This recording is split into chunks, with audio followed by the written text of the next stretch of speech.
I'm Lucy Marcus, and welcome to Navigating the Vortex. First, a quick catch-up.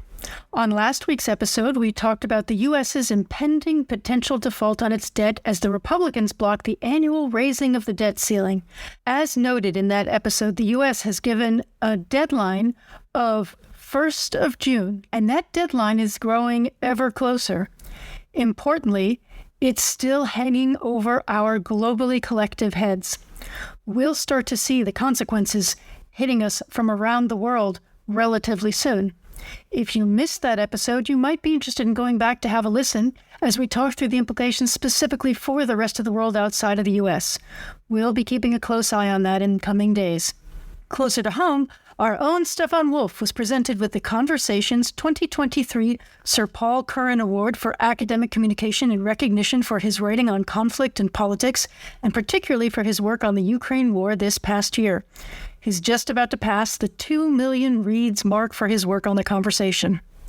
Also, and most importantly, a big thank you to all of our readers and subscribers. We launched about a month and a half ago, and now more than 90,000 of you get our newsletter and podcast delivered straight to you all over the world. If you haven't signed up for the newsletter, you can register for free at navigatingthevortex.com, and you'll get the articles and videos. You can also subscribe for subscriber-only access to comments and chats and other special subscriber-only benefits. Now, on to On Our Radar.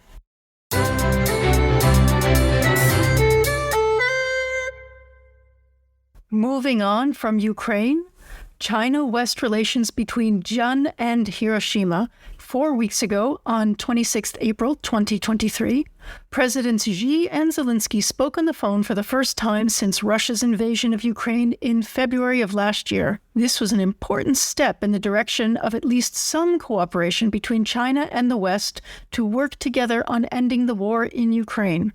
But progress in this direction has been slow, and fighting in Ukraine has further intensified since.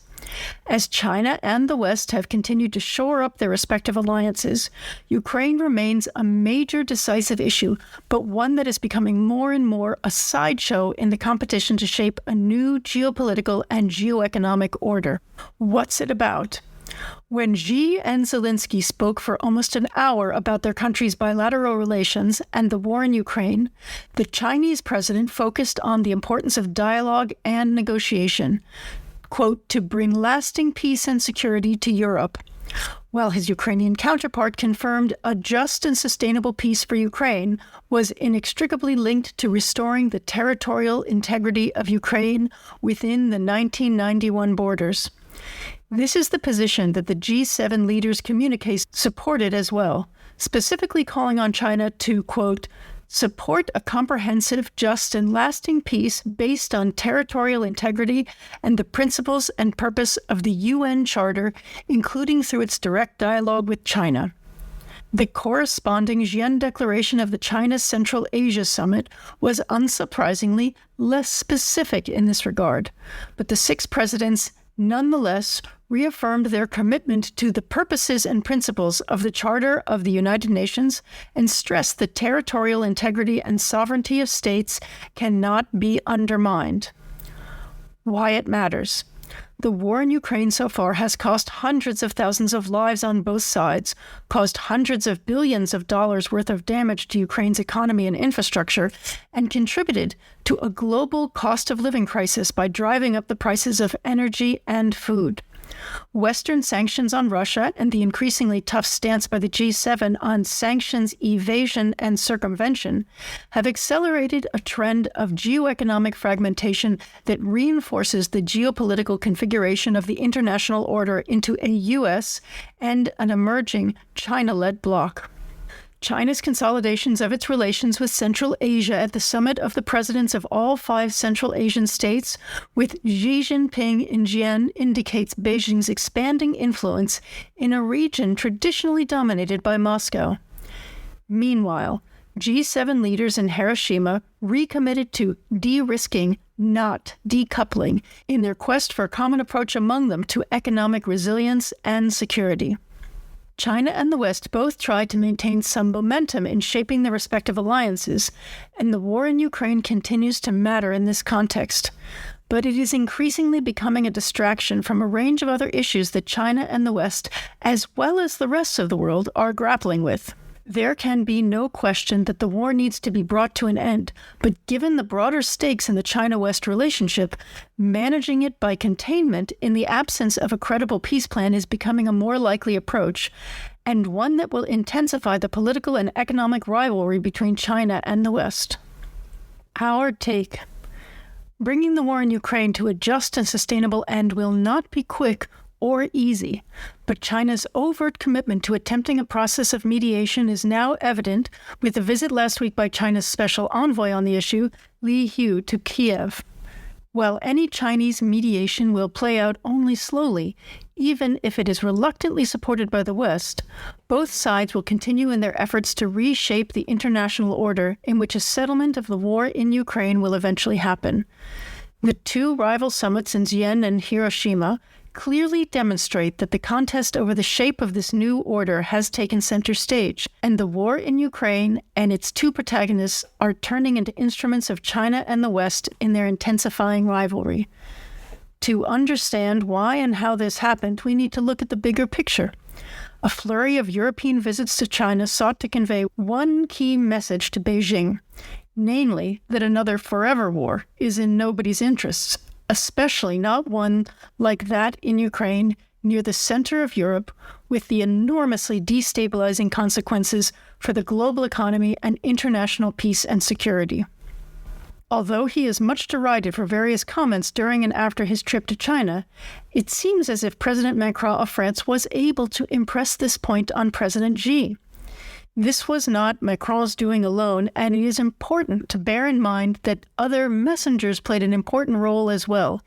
EU Commission President Ursula von der Leyen traveled with Macron to China, and German Foreign Minister Annalena Baerbock followed them a week later. Similarly important for Beijing to hear, von der Leyen's earlier speech about de-risking the EU's relationship with China, rather than decoupling from it, was echoed in a speech by U.S. Treasury Secretary Janet Yellen just days before the Xi-Zelensky call.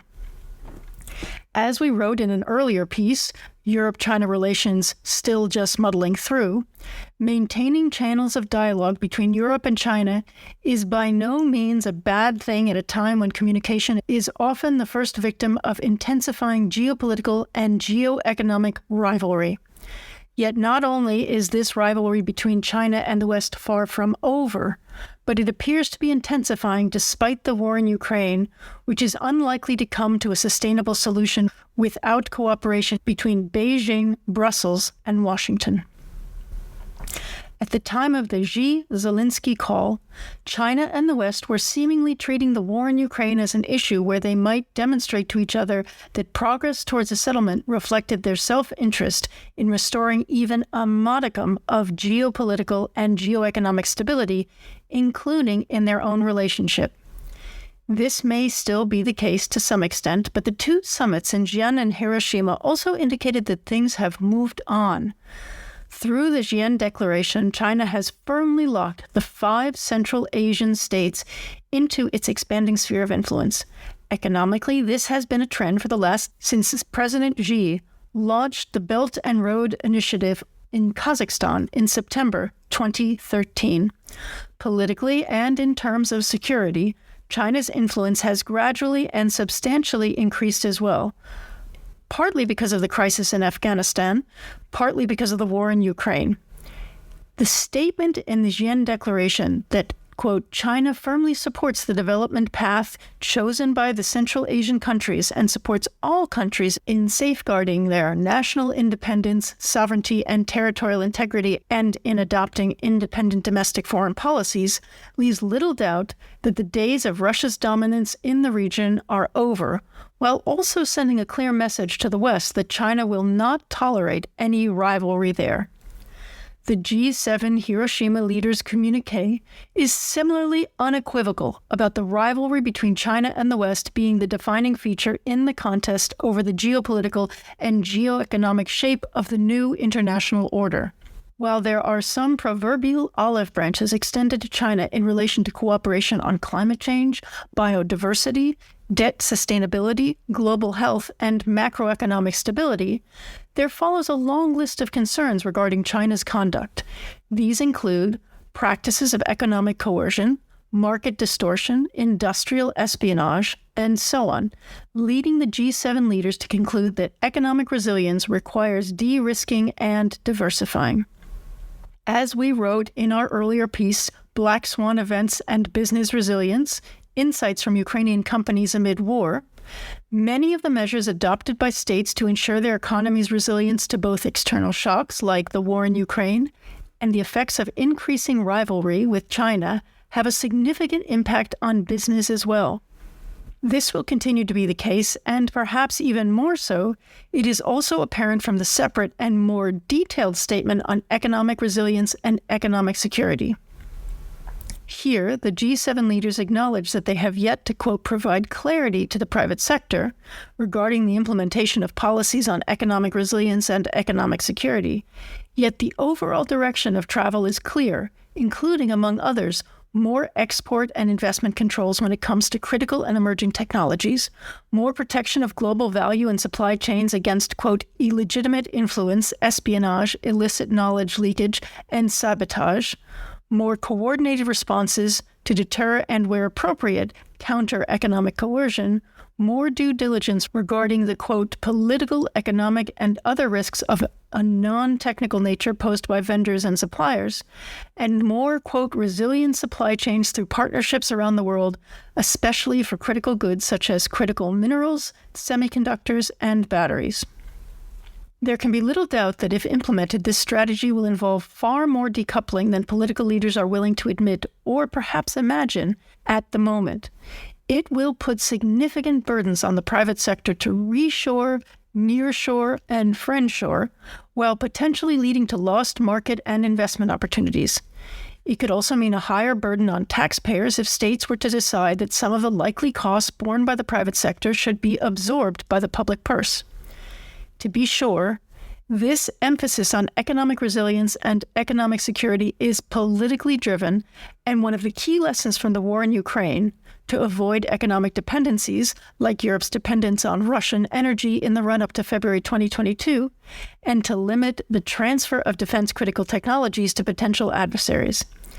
Even if limited, the inevitable decoupling of China and the West in some sectors of the global economic and financial systems will have ripple effects beyond these imagined narrower boundaries. It will be more difficult for countries in the global South not to take sides and thereby contribute to the ongoing process of fragmentation. It will also limit the availability of resources and goodwill to cooperate on truly global problems like climate change, health, and poverty reduction.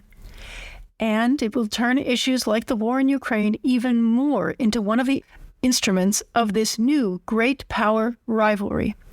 China's focus on Central Asia and the West's depressing long list of broad global security concerns, however, also make it abundantly clear that as the war in Ukraine is well into its second year, neither side has a workable plan of how to end it. And even if a carefully hatched plan between them did exist, it may not survive contact with the reality in which Kiev and Moscow have very different ideas about how to end this war and when.